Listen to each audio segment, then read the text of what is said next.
Kung ano-ano pa kasi sinasabi mong dahilan, kaya ka tumira doon sa poder niya eh. Eh alam naman natin kung ano kang klaseng tao. Bata pa lang tayo, mukha ka ng pera. Tingnan mo nga yan, ang daming bumibili. Paano pa kaya pag nakagawa ka ng gamot, nagawa dito sa mutya? Instant galing yan sa mga sugat. Parang yung nangyari dyan sa sugat mo. Instant yaman din to para sa atin.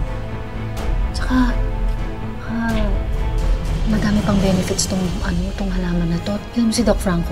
Baka malampasan mo pa yun. Bakit ba kasi Doc pinanganak na heredera? Ang hirap, maging mahirap. Bawiin mo yung sinabi mo.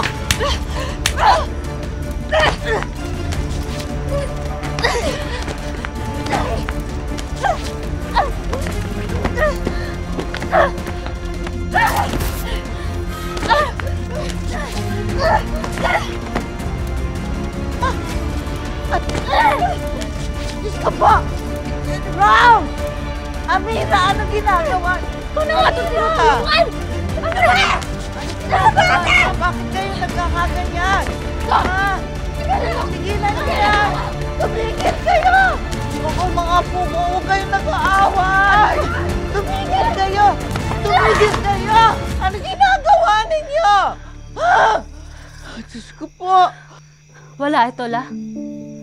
At least ako, gising na ako sa katotohanan na meron talagang mga tao na kahit anong gawin mo, hindi mo matutulungan.